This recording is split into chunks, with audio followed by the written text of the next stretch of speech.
Hello friends, welcome back to my channel Aadyas academy.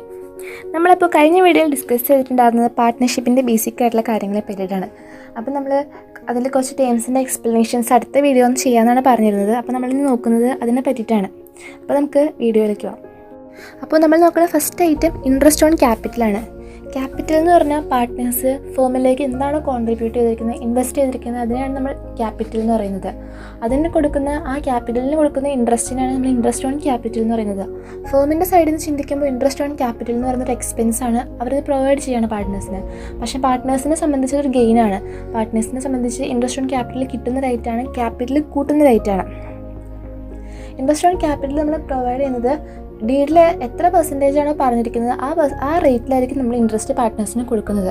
പക്ഷേ partnership ഡീഡിൽ interest on ക്യാപിറ്റലിനെ പറ്റി ഒന്നും mention ചെയ്തിട്ടില്ലെങ്കിൽ ഫേം ഇത് പ്രൊവൈഡ് ചെയ്യേണ്ട കാര്യമില്ല. ഇൻട്രസ്റ്റ് ഓൺ ക്യാപിറ്റൽ ശരിക്കും കാൽക്കുലേറ്റ് ചെയ്യുന്നത് ഓപ്പണിംഗ് ക്യാപിറ്റലിലാണ്, ക്ലോസിംഗ് ക്യാപിറ്റൽ അല്ല. എന്നിട്ട് ഈ ഐറ്റത്തെ പാർട്ട്നേഴ്സിൻ്റെ ക്യാപിറ്റൽ അക്കൗണ്ടിൽ ക്രെഡിറ്റ് ചെയ്യും. ഇനി നമുക്ക് അതിൻ്റെ ജേണൽ എൻട്രീസ് നോക്കാം ഏതൊക്കെയാണ്. ഈ എൻട്രീസ് നമ്മൾ കഴിഞ്ഞ വീഡിയോ നോക്കിയതാണ് എങ്കിലും പറയാം. ഇൻട്രസ്റ്റ് ഓൺ ക്യാപിറ്റലിൽ പ്രൊവൈഡ് ചെയ്യുമ്പോൾ എൻട്രി എന്ന് പറയുന്നത് interest on capital account to partners capital കൂടുന്നതുകൊണ്ടാണ് നമ്മൾ ക്യാപിറ്റലിന് ക്രെഡിറ്റ് ചെയ്തേക്കുന്നത്. അതിനുശേഷം നമ്മൾ ഈ ഐറ്റത്തെ അഡ്ജസ്റ്റ് ചെയ്യണമെന്ന് പറഞ്ഞിരുന്നു. അതിനുവേണ്ടി പി&എൽ അപ്രോപ്രിയേഷൻ അക്കൗണ്ട് പ്രിപ്പയർ ചെയ്യുമെന്ന് പറഞ്ഞിരുന്നു. അപ്പോൾ നമ്മൾക്ക് വരുന്ന അത് നമ്മൾ പി&എൽ അപ്രോപ്രിയേഷൻ അക്കൗണ്ടിലേക്ക് നമ്മൾ ട്രാൻസ്ഫർ ചെയ്യണം. അപ്പോൾ വരുന്ന എൻട്രി എന്ന് പറയുന്നത് profit and loss appropriation account to interest on capital. ഈ രണ്ട് എൻട്രീസാണ് ഇൻട്രസ്റ്റ് ഓൺ ക്യാപിറ്റലുമായി ബന്ധപ്പെട്ട് വരുന്നത്. ഇന്ന് ഇത് കാൽക്കുലേറ്റ് ചെയ്യുന്നത് എങ്ങനെയാണെന്ന് വെച്ച് കഴിഞ്ഞാൽ ഓപ്പണിംഗ് ക്യാപിറ്റൽ ഇൻറ്റു എത്രയാണോ റേറ്റ് ഇൻറ്റു പീരീഡ്, എത്ര നാളത്തേക്കാണ് നമ്മൾ കാൽക്കുലേറ്റ് ചെയ്യുന്നത്. ആ റേറ്റിൽ അങ്ങനെ ഈ ഒരു ഫോർമുലയിലാണ് നമ്മൾ ഇൻട്രസ്റ്റ് ഓൺ ക്യാപിറ്റൽ കാൽക്കുലേറ്റ് ചെയ്യുന്നത്. ഇന്ന് നമ്മൾ നോക്കണ ഇൻട്രസ്റ്റ് ഓൺ ക്യാപിറ്റൽ കാൽക്കുലേറ്റ് ചെയ്യാൻ ഡിഫറെൻറ്റ് സിറ്റുവേഷൻസാണ്. അതിൽ ഒന്നാമത്തെ സിറ്റുവേഷൻ എന്ന് പറയുന്നത് നോർമൽ സിറ്റുവേഷനാണ്. പാർട്ട്ണർ അഡീഷണൽ ക്യാപിറ്റൽ ഒന്നും ഇൻവെസ്റ്റ് ചെയ്തിട്ടില്ല, അല്ലെങ്കിൽ ക്യാപിറ്റലിൽ നിന്ന് വിഡ്രോവൽസ് ഒന്നും ഇല്ലാത്തൊരു സിറ്റുവേഷനിൽ എങ്ങനെ കാൽക്കുലേറ്റ് ചെയ്യേണ്ടതെന്ന് വെച്ച് കഴിഞ്ഞാൽ ഓപ്പണിംഗ് ക്യാപിറ്റൽ പ്രിസ്ക്രൈബ്ഡ് റേറ്റിൽ അങ്ങ് കാൽക്കുലേറ്റ് ചെയ്താൽ മതി, സാധാ പോലെ തന്നെയാണ്. അടുത്തൊരു സിറ്റുവേഷൻ എന്ന് പറഞ്ഞാൽ അഡീഷണൽ ക്യാപിറ്റൽ എന്തെങ്കിലും പാർട്ട്ണർ കോൺട്രിബ്യൂട്ട് ചെയ്തിട്ടുണ്ടെങ്കിൽ എങ്ങനെയാണ് ഇൻട്രസ്റ്റ് ഓൺ ക്യാപിറ്റൽ കാൽക്കുലേറ്റ് ചെയ്യാൻ നോക്കാം. അതിലാദ്യം തന്നെ നമ്മൾ ഓപ്പണിംഗ് ക്യാപിറ്റലിന് full year interest on capital കണ്ടുപിടിക്കണം. അതിനുശേഷം അഡീഷണൽ ക്യാപിറ്റൽ ഇൻട്രൊഡ്യൂസ് ചെയ്ത അന്ന് തൊട്ട് അക്കൗണ്ടിംഗ് പീരീഡ് എൻഡ് ചെയ്യണ അന്ന് വരെ ആ ക്യാപിറ്റലിന് പ്രിസ്ക്രൈബ്ഡ് റേറ്റിൽ ഇൻട്രസ്റ്റ് ഓൺ ക്യാപിറ്റൽ കണ്ടുപിടിക്കണം. അപ്പോൾ നമുക്ക് ടോട്ടൽ ക്യാപിറ്റലിൻ്റെ ഇൻട്രസ്റ്റ് ഓൺ ക്യാപിറ്റൽ കിട്ടും. അടുത്തൊരു സിറ്റുവേഷൻ എന്ന് പറഞ്ഞു കഴിഞ്ഞാൽ ഓപ്പണിംഗ് ക്യാപിറ്റൽ തരാത്തൊരു സിറ്റുവേഷനിൽ എങ്ങനെ ഇൻട്രസ്റ്റ് ഓൺ ക്യാപിറ്റൽ കണ്ടുപിടിക്കണം എന്നാണ്. ഓപ്പണിംഗ് ക്യാപിറ്റൽ തന്നിട്ടില്ലാന്നെങ്കിൽ നമ്മൾ ആദ്യം തന്നെ ഓപ്പണിംഗ് ക്യാപിറ്റൽ കണ്ടുപിടിക്കണം. അതിനായിട്ട് നമ്മൾ ക്ലോസിംഗ് ക്യാപിറ്റൽ ഉണ്ടാവുമല്ലോ, ആ ക്ലോസിംഗ് ക്യാപിറ്റലിൻ്റെ ഒപ്പം ക്യാപിറ്റൽ കൂട്ടണ ഐറ്റംസ് എല്ലാം കുറയ്ക്കണ ഐറ്റംസ് എല്ലാം കൂട്ടണം. എന്തൊക്കെയാണ് കൂട്ടണ ഐറ്റംസ്? പാർട്ട്ണറുടെ സാലറി, പാർട്ട്ണറുടെ commission, share of profit, additional capital, ഇതെല്ലാം പാർട്ട്ണറുടെ ക്യാപിറ്റലിൽ കൂട്ടുന്ന ഐറ്റംസാണ്. ഈ ഐറ്റംസിനെല്ലാം നമ്മൾ ക്ലോസിംഗ് ക്യാപിറ്റലിൽ നിന്ന് ഡിഡക്റ്റ് ചെയ്യണം. ഇനി പാർട്ട്ണറുടെ ക്യാപിറ്റൽ കുറയ്ക്കുന്ന ഐറ്റംസ് എന്തൊക്കെയാണ്? Drawings, interest on drawings, share of loss, ഇതെല്ലാം ക്യാപിറ്റൽ കുറയ്ക്കുന്ന ഐറ്റംസാണ്. ഇതൊക്കെ നമ്മൾ ക്ലോസിംഗ് ക്യാപിറ്റലിൻ്റെ ഒപ്പം ആഡ് ബാക്ക് ചെയ്യണം. അപ്പോൾ നമുക്ക് എന്ത് കിട്ടും? ഓപ്പണിംഗിൽ എത്ര ക്യാപിറ്റൽ ഉണ്ടായിരുന്നു എന്ന് കിട്ടും. ഈ ഒരു ക്യാപിറ്റലിൻ്റെ ഒപ്പം പ്രിസ്ക്രൈബ്ഡ് റേറ്റിൽ നമുക്ക് ഇൻട്രസ്റ്റ് ഓൺ ക്യാപിറ്റൽ കാൽക്കുലേറ്റ് ചെയ്യാവുന്നതാണ്. അടുത്ത സിറ്റുവേഷൻ എന്ന് പറഞ്ഞാൽ വിഡ്രോവൽസ് എന്തെങ്കിലും ഉണ്ടായിട്ടുണ്ടെങ്കിൽ എങ്ങനെയാണ് ഇൻട്രസ്റ്റ് ഓൺ ക്യാപിറ്റൽ കാൽക്കുലേറ്റ് ചെയ്യണമെന്ന്. അതിനായിട്ട് നമ്മൾ ആദ്യം തന്നെ ഓപ്പണിംഗ് ക്യാപിറ്റലിന് വിഡ്രോ ചെയ്ത അന്ന് വരെ പ്രിസ്ക്രൈബ്ഡ് റേറ്റിൽ കാൽക്കുലേറ്റ് ചെയ്യണം. അതിനുശേഷം വിഡ്രോവലിന് ശേഷമുള്ള ക്യാപിറ്റലിന് ബാലൻസ് പീരീഡിലേക്ക് ആ പ്രിസ്ക്രൈബ്ഡ് റേറ്റിൽ കാൽക്കുലേറ്റ് ചെയ്യാവുന്നതാണ്. അപ്പോൾ നമുക്ക് ടോട്ടൽ ക്യാപിറ്റലിന് ഇൻട്രസ്റ്റ് ഓൺ ക്യാപിറ്റൽ കിട്ടും. ഇനിയപ്പോൾ നമ്മൾ നോക്കുന്നത് ഡ്രോയിങ്സിനെ പറ്റിയിട്ടാണ്. എന്താണ് ഡ്രോയിങ്സ്? നമ്മൾ പറഞ്ഞായിരുന്നു, ഒരു പാർട്ട്ണർ ക്യാഷായിട്ടോ ഗുഡ്സായിട്ടോ ഫോമിൽ നിന്ന് എന്തെങ്കിലും വിഡ്രോ ചെയ്തിട്ടുണ്ടെങ്കിൽ അതിനാണ് നമ്മൾ ഡ്രോയിങ്സ് എന്ന് പറയുന്നത്. ആ ഡ്രോയിങ്സിന് ചാർജ് ചെയ്യുന്ന ഇൻട്രസ്റ്റിനെയാണ് ഇൻട്രസ്റ്റ് ഓൺ ഡ്രോയിങ്സ് എന്ന് പറയുന്നത്. ഇൻട്രസ്റ്റ് ഓൺ ഡ്രോയിങ്സ് എന്ന് പറയുന്നത് ഫേമിനെ സംബന്ധിച്ച് ഗെയിനാണ്, ഫേമിന് കിട്ടുന്ന റേറ്റാണ്. പക്ഷേ പാർട്ട്ണറെ സംബന്ധിച്ച് ഇതൊരു എക്സ്പെൻസാണ്. കാരണം പാർട്ട്ണർ വിഡ്രോ ചെയ്ത ആ എമൗണ്ടിന് വീണ്ടും ഇൻട്രസ്റ്റ് കൊടുക്കുകയാണ്. അതുകൊണ്ട് പാർട്ട്ണർക്ക് ഇതൊരു എക്സ്പെൻസാണ്. ഇൻട്രസ്റ്റ് ഓൺ ഡ്രോയിങ്സിൻ്റെ ജേണൽ എൻട്രീസ് നമ്മൾ നോക്കിയിരുന്നു. ഇൻട്രസ്റ്റ് ഓൺ ഡ്രോയിങ്സ് ചാർജ് ചെയ്യുമ്പോൾ എൻട്രി എന്തായിരുന്നു? Partners capital account to interest on drawings എന്നുള്ളതാണ്. ഇനി നമ്മളിതിന് അഡ്ജസ്റ്റ്മെൻറ്റ് നടത്തുമ്പോഴുള്ള എൻട്രി എന്ന് പറയുന്നത് interest on drawings account to profit and loss appropriation account എന്നാണ്. ഈ എൻട്രീസ് നമ്മൾ കഴിഞ്ഞ വീഡിയോയിൽ കണ്ടതായിരുന്നു.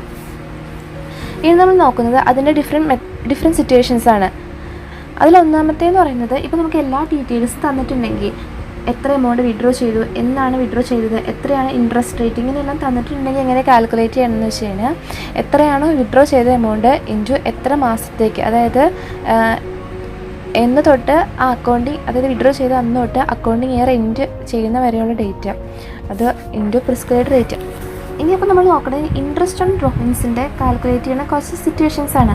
അതിലൊന്നാമത്തെ സിറ്റുവേഷൻ എന്ന് വെച്ചാൽ ഡ്രോയിങ്സിനെ പറ്റിയിട്ടുള്ള എല്ലാ ഡീറ്റെയിൽസും തന്നിട്ടുണ്ടെങ്കിൽ എങ്ങനെയാണ് നമ്മൾ ഇൻട്രസ്റ്റ് ഓൺ ഡ്രോയിങ്സ് കാൽക്കുലേറ്റ് ചെയ്യുന്നതാണ്. ഇപ്പോൾ നമുക്ക് എത്ര എമൗണ്ട് വിഡ്രോ ചെയ്തിട്ടുണ്ട്, എന്നാണ് വിഡ്രോ ചെയ്ത റേറ്റ് എത്രയാണെന്ന് തന്നിട്ടുണ്ടെങ്കിൽ കാൽക്കുലേറ്റ് ചെയ്യണം എങ്ങനെയാണെന്ന് വെച്ച് കഴിഞ്ഞാൽ എമൗണ്ട് ഇൻറ്റു പീരീഡ് എന്ന് പറഞ്ഞാൽ വിഡ്രോ ചെയ്ത് അന്ന് തൊട്ട് അക്കൗണ്ടിങ് പീരീഡ് എൻഡ് ചെയ്യുന്ന അന്ന് വരെ ഉള്ളത്, അതേ ഇൻറ്റു പ്രിസ്ക്രൈബ്ഡ് റേറ്റ്. അങ്ങനെ നമുക്ക് ഇൻട്രസ്റ്റ് ഓൺ ഡ്രോയിങ്സ് കാൽക്കുലേറ്റ് ചെയ്യാവുന്നതാണ്. രണ്ടാമത്തെ സിറ്റുവേഷൻ എന്ന് പറഞ്ഞാൽ നമുക്ക് റേറ്റ് എത്രയാണ് തന്നിട്ടുണ്ടാവും, അതുപോലെ തന്നെ എമൗണ്ട് തന്നിട്ടുണ്ടാവും, പക്ഷേ എന്നാണ് വിഡ്രോ ചെയ്തതെന്ന് തന്നിട്ടുണ്ടായിരിക്കില്ല, ഡേറ്റ് തന്നിട്ടുണ്ടായിരിക്കില്ല. അങ്ങനെ ഒരു സിറ്റുവേഷനിൽ നമ്മൾ ഇൻട്രസ്റ്റ് ഓൺ ഡ്രോയിങ്സ് കാൽക്കുലേറ്റ് ചെയ്യുമ്പോൾ യൂഷ്വലി നമ്മൾ 6 മാസത്തേക്കാണ് പീരീഡ് എടുക്കുന്നത്. നമ്മൾ അങ്ങനെയാണ് അസ്യൂം ചെയ്യുന്നത് 6 മാസത്തേക്ക്.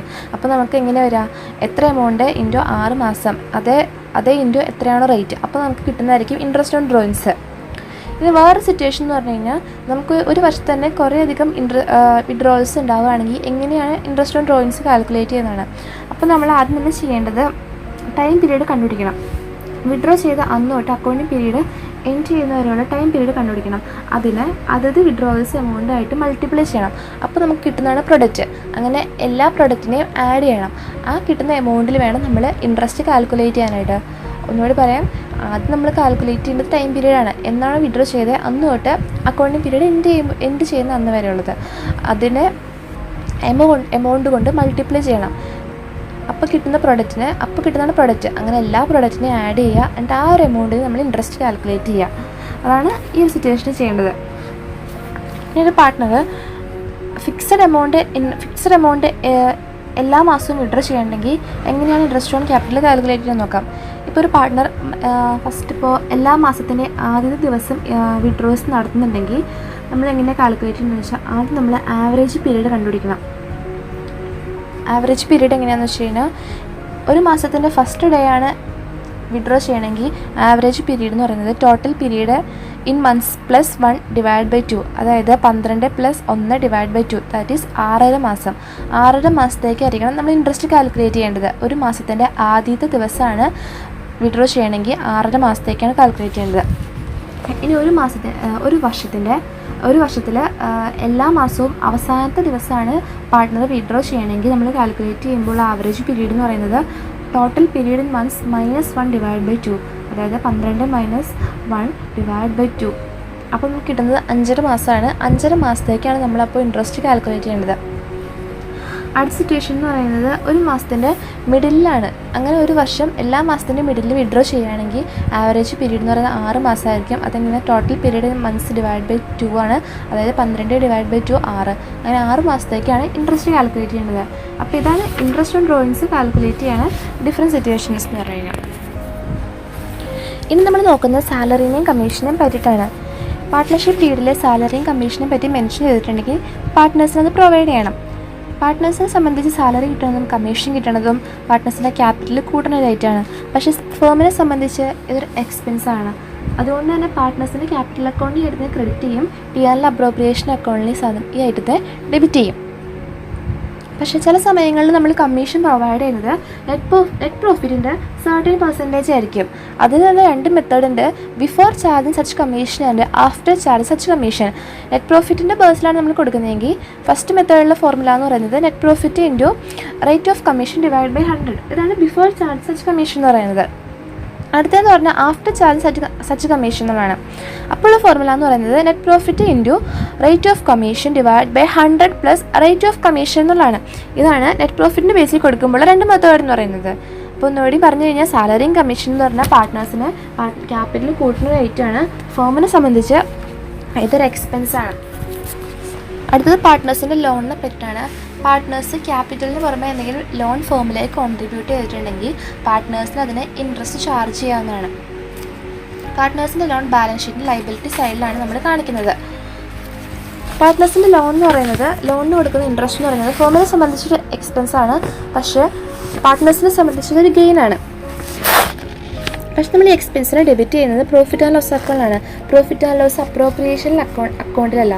അതെന്തുകൊണ്ടാണെന്ന് വെച്ച് കഴിഞ്ഞാൽ ഇപ്പോൾ അപ്രോപ്രിയേഷൻ ഓഫ് പ്രോഫിറ്റ് അല്ല. പ്രോഫിറ്റ് ഉണ്ടെങ്കിലും ഇല്ലെങ്കിലും നമ്മൾ ലോണിന് ഇൻട്രസ്റ്റ് കൊടുക്കണം. ഇപ്പോൾ നമ്മുടെ എഗ്രിമെൻറ്റിൽ പറഞ്ഞിട്ടുണ്ടെങ്കിൽ ആ റേറ്റിലാണ് ഇൻട്രസ്റ്റ് കൊടുക്കേണ്ടത്. പക്ഷേ നമ്മുടെ പാർട്ട്ണർഷിപ്പ് ഡീഡിൽ ഈ ഇൻട്രസ്റ്റിനെ പറ്റി ഒന്നും മെൻഷൻ ചെയ്തിട്ടില്ലെങ്കിൽ 6% ഇൻട്രസ്റ്റ് കൊടുക്കണം, പ്രോഫിറ്റ് ഉണ്ടെങ്കിലും ഇല്ലെങ്കിലും. അപ്പോൾ ഇത്രയും കാര്യങ്ങളാണ് നമ്മൾ ഇന്നത്തെ വീഡിയോയിൽ ഡിസ്കസ് ചെയ്യുന്നത്. അപ്പോൾ ഈ ഒരു വീഡിയോ ഇഷ്ടമായെങ്കിൽ നിങ്ങൾ ലൈക്ക് ചെയ്യുക, ചാനൽ സബ്സ്ക്രൈബ് ചെയ്യുക. താങ്ക്